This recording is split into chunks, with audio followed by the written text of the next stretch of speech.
அதெல்லாம் எல்லாம் சொல்லுவாங்க. பாப்பா உன் பேர் என்னம்மா? குஷ்புவா? இவங்க வந்து 4.5 வருஷங்களாக லவ் பண்ணிட்டு இருந்திருக்காங்க. இதில் முக்கியமான ஒரு பிரச்சனை என்னன்னாக்கா, அப்போவே பிரபுவுக்கு புனிதா என்கிற மனைவி இருந்தாங்க.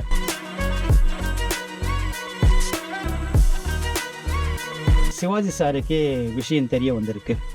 தெரிய வந்து அவர் கோவத்தில் துப்பாக்கியை தூக்கிட்டாராம். குஷ்புவை சிண்டி பார்க்காதீங்க, திருப்பி அடிச்சா தாங்க மாட்டேன். பாப்ஜி வந்து என்னுடைய பேரண்ட்ஸ் வலுக்கட்டாயமாக கல்யாணம் பண்ணி வச்சுட்டாங்க, எனக்கு அவ கூட சுமூகமாக சந்தோஷமாக வாழ முடியல, உன்னதான் எனக்கு ரொம்ப பிடிச்சிருக்கு அப்படின்லாம் ரொம்ப உருக பேசி சாவித்திரி மனசை கரைச்சி காதலிக்க வச்சுட்டாரு.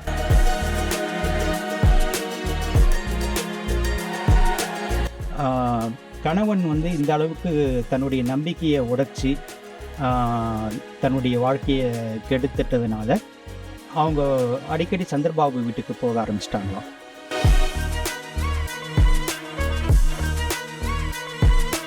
இனிமேல் என் பொண்டாட்டி கூட பழகாத அப்படின்ட்டு ஜெமினி கணேசன் சொன்னாராம். அதுக்கு சந்திரபாபு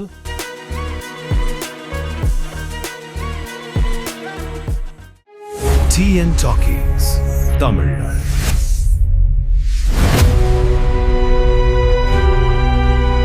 ரீசெண்டாக வைரல் ஆகிட்டு இருக்கு ஒரு வீடியோ. பிரபு சார் வந்துட்டு ஒரு ஆங்கர் கிட்ட வந்து உங்கள் பேர் என்ன அப்படின்னு கேட்டு அவங்க ஒரு பேர் சொல்ல இவர் வந்து குஷ்புன்னு காதில் விழுந்து அப்படி கேட்டவொடனே அப்படியே ரொம்ப வெக்கப்படுற மாதிரி ஒரு வீடியோ பயங்கர வைரல் ஆகிட்டு இருக்கு. பார்த்தீங்களா?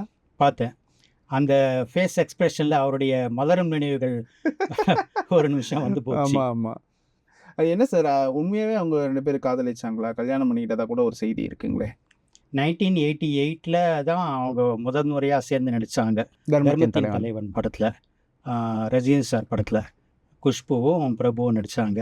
அப்போலேருந்தே இவங்க 2 பேருக்கு இடையில் லவ் ஸ்டார்ட் ஆகிடுச்சுன்னு கேள்விப்பட்டேன்.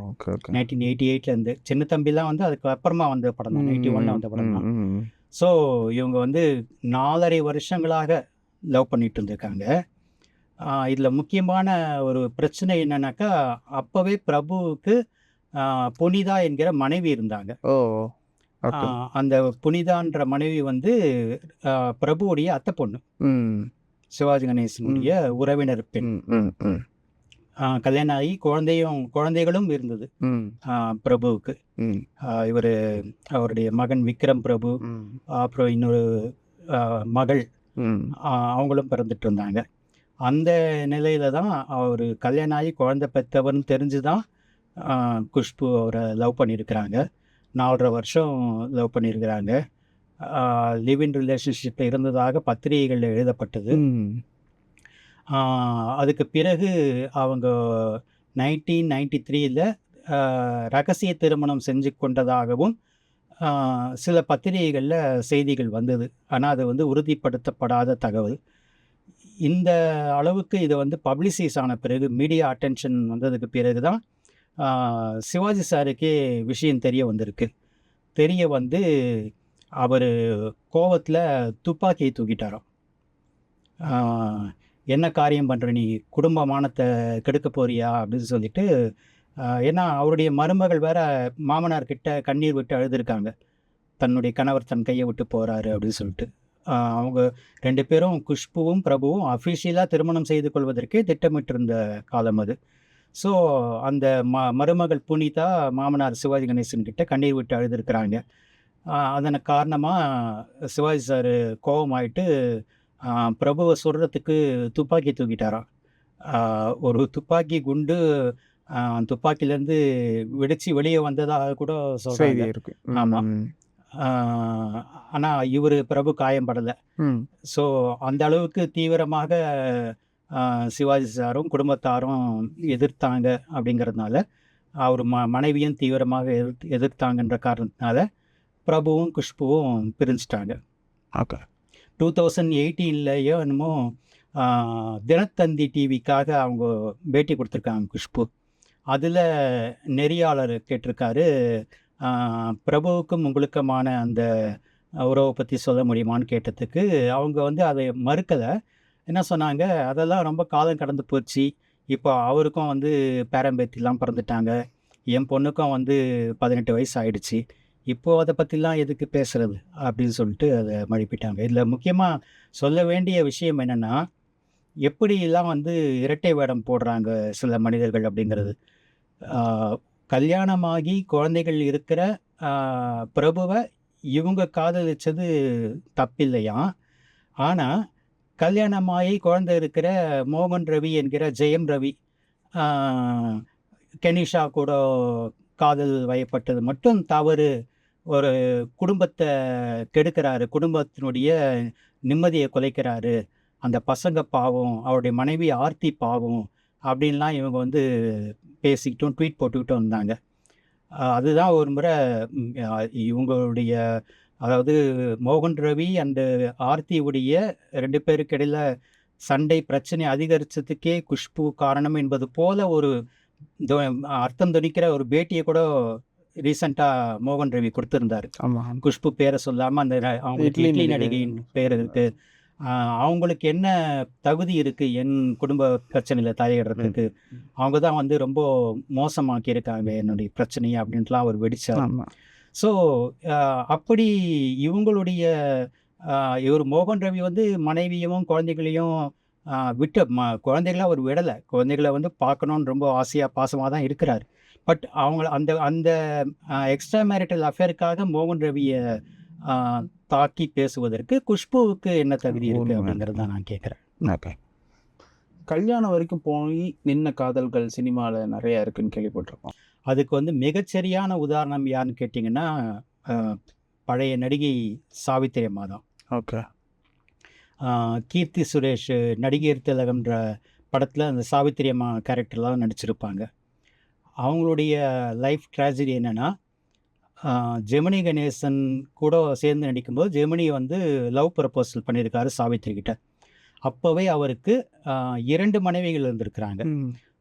பாப்ஜி என்று அழைக்கப்படுகிற அலமேலு, அது வந்து பெற்றோர் பார்த்து கல்யாணம் பண்ணி வச்சது.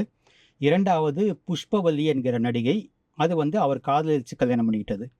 ஜெமினி என்ன பண்ணியிருக்கிறாரு, சாவித்திரியை லவ் ப்ரப்போசல் பண்ணும்போது தனக்கு பாப்ஜி என்கிற மனைவி இருந்தது பற்றி மட்டும்தான் சொல்லியிருக்கிறாரே தவிர, புஷ்பவல்லின்னு இன்னொரு மனைவி இருந்ததை அவர் சாவித்திரிகிட்ட மறைச்சிட்டார். மறைச்சிட்டு பாப்ஜி வந்து என்னுடைய பேரண்ட்ஸ் வலுக்கட்டாயமாக கல்யாணம் பண்ணி வச்சுட்டாங்க, எனக்கு அவள் கூட சுமூகமாக சந்தோஷமாக வாழ முடியல, உன்னை தான் எனக்கு ரொம்ப பிடிச்சிருக்கு அப்படின்லாம் ரொம்ப உருக பேசி சாவித்திரி மனசை கரைச்சி காதலிக்க வச்சுட்டாரு. காதலிச்சு கல்யாணமும் பண்ணிக்கிட்டாங்க. ஜெமினியும் சாவித்திரியும் கல்யாணம் பண்ணிட்டாங்க. அதுக்கு பிறகு தான் சாவித்திரிக்கு உண்மை தெரிய வந்திருக்கு, இவருக்கு புஷ்பவல்லின்னு இன்னொரு நடிகையும் மனைவியாக, அதாவது தாலி கட்டின மனைவியாகவே இருந்திருக்கிறாங்கன்றது. அந்த புஷ்பவல்லி யாருன்னா, இன்னைக்கு பாலிவுட்டில் பிரபல நடிகையாக இருக்கக்கூடிய ரேகா. ரேகா வந்து ஜெமினி கணேசனுக்கும் புஷ்பவல்லிக்கும் பிறந்த மகள். ஸோ இதுவே வந்து கணவன் செய்த துரோகமாக அவங்க மனம் வருத்தப்பட்டிருக்காங்க சாவித்திரி. இதுக்கு பிறகாவது அவர் வந்து ஒரு நல்ல கணவனாக வாழணும், மறுபடியும் வந்து ஒரு ப்ளே பாயாக இல்லாமல் தனக்கு சின்சியராக இருக்கணும்னு சொல்லிட்டு அவங்க ஜெமினி கிட்ட கேட்டிருக்காங்க.